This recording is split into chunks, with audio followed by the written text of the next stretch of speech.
कक्षा 7वीं के सभी विद्यार्थियों को ऑनलाइन हिंदी पठन कार्यक्रम में स्वागत है।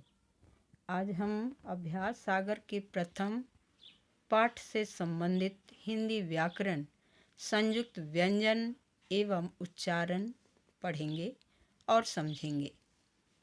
और पढ़ाए गए पाठ को आप कॉपी पर नोट कर सकते हैं और जो होम असाइनमेंट दिए जाएंगे उसे भी पूरा कीजिएगा, परंतु स्कूल खुलने पर ही करेक्शन होंगे। पहला है संयुक्त व्यंजन के बारे में हम देखते हैं। तो संयुक्त अर्थात ज्वाइंट अर्थात जुड़े हुए।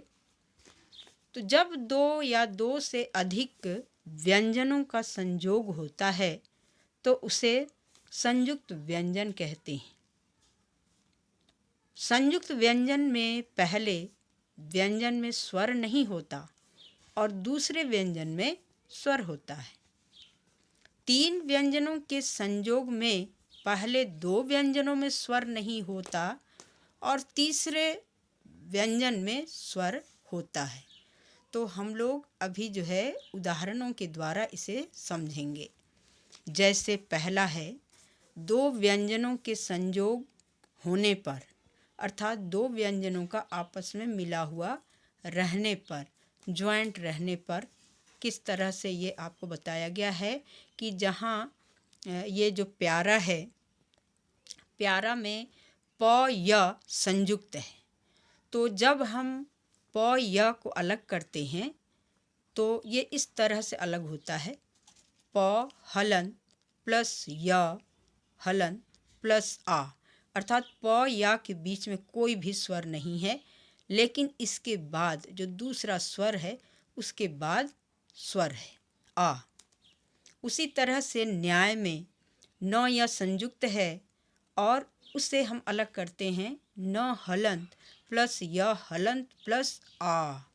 तो इसमें भी आपको न और य के बीच में कोई भी स्वर नहीं है, लेकिन दूसरे स्वर के बाद, दूसरे व्यंजन के बाद आपको स्वर दिखाई पड़ रहा है। उसी तरह से सत्य शब्द में भी आधा त या संयुक्त है और इनको भी विग्रह करने पर, अलग अलग करने पर त हलंत प्लस य हलंत प्लस ह्रस्व अ, अर्थात त या के बीच में कोई भी स्वर नहीं है, लेकिन दूसरा स्वर व्यंजन य के बाद स्वर आपको दिखाई पड़ रहा है।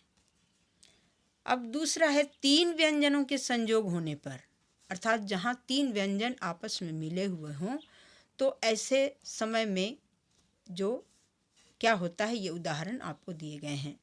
जैसे उज्ज्वल, उज्ज्वल में आपको जो रेखांकित किए गए अक्षर हैं आधा ज व पर जुड़े हुए हैं। तो इनको यदि हम अलग अलग करते हैं तो आप देख रहे हैं कि ज हलंत प्लस ज हलंत प्लस व हलंत प्लस अ, अर्थात स्वर। तो दोनों ज के बीच में कोई स्वर नहीं है, ज व के बीच में भी कोई स्वर नहीं है, लेकिन ये तीसरा व्यंजन जो व है उसके बाद ही स्वर है, क्योंकि आपको कहा भी गया था कि तीन व्यंजनों के संयोग में पहले दो व्यंजनों में स्वर नहीं होता है, लेकिन तीसरे व्यंजन में स्वर होता है। उसी तरह ज्योत्सना, ज्योत्सना में आप देखते हैं अंतिम अक्षर आधा त दंत स आधा न पर संयुक्त है। तो इनको भी यदि हम अलग अलग करते हैं तो आप देख रहे हैं त हलंत प्लस दंत स हलंत प्लस न हलंत प्लस आ स्वर। तो इस तरह से ये पहले के बाद दूसरे में के बीच में कोई स्वर नहीं है, दूसरे और तीसरे के बीच में स्वर नहीं है, लेकिन तीसरे में स्वर है। तो इस तरह आपको ये उदाहरण समझ में ज़रूर आ गया होगा। अब हम देखते हैं उच्चारण। तो जिन व्यंजनों के उच्चारण में मुंह की हवा कम मात्रा में निकलती है उसे अल्प प्राण व्यंजन कहते हैं। अल्प अर्थात कम और प्राण अर्थात वायु, अर्थात अल्प प्लस वायु बराबर कम वायु। आप समझ रहे हैं। जिन व्यंजनों के उच्चारण में मुंह की हवा अधिक मात्रा में निकलती है उन्हें महाप्राण व्यंजन कहते हैं। महा का अर्थ होता है अधिक, प्राण का अर्थ है वायु, अर्थात महा प्लस प्राण बराबर अधिक वायु। अब नीचे कुछ चार्ट दिए गए हैं। वर्णमाला चार्ट है जिसके द्वारा आप अल्प प्राण और महाप्राण व्यंजनों को समझ सकते हैं। तो सबसे पहले हम इन चार्ट पर देखते हैं। क वर्ग। क वर्ग में आप जब उच्चारण करते हैं क तो कम हवा आती है। जब दूसरा व्यंजन का आप उच्चारण करते हैं ख तो हवा अधिक आती है।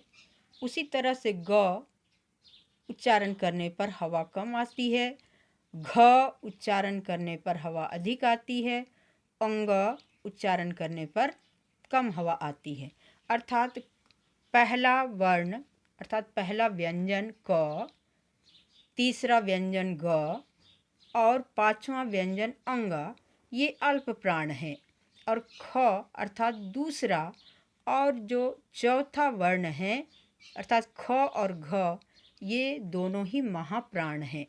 उसी तरह से च वर्ग में भी आपको पहला वर्ण अल्प प्राण है, दूसरा महाप्राण है, तीसरा अल्प प्राण है, चौथा महाप्राण है और पांचवा अल्प प्राण है। जैसे च, छ, ज, झ, इय। तीसरा है ट वर्ग, ट, ठ, ड, ढ, ण। तो इसमें भी आप वही देख रहे हैं कि प्रथम वर्ण प्रथम अक्षर को बोलते समय कम हवा निकल रही है, दूसरे अक्षर को उच्चारण करते समय अधिक हवा निकल रही है, तीसरे को उच्चारण करते समय अल्प प्राण ये भी है और चौथे का उच्चारण करते समय भी अधिक हवा निकल रही है अर्थात ये भी महाप्राण है और ण अर्थात पांचवा ये अल्प प्राण है। त वर्ग, त अल्प प्राण, थ महाप्राण, द अल्प प्राण, ध महाप्राण, न अल्प प्राण। उसी तरह से प वर्ग में प अल्प प्राण है, फ महाप्राण, ब अल्प प्राण, भ महाप्राण और म अल्प प्राण है।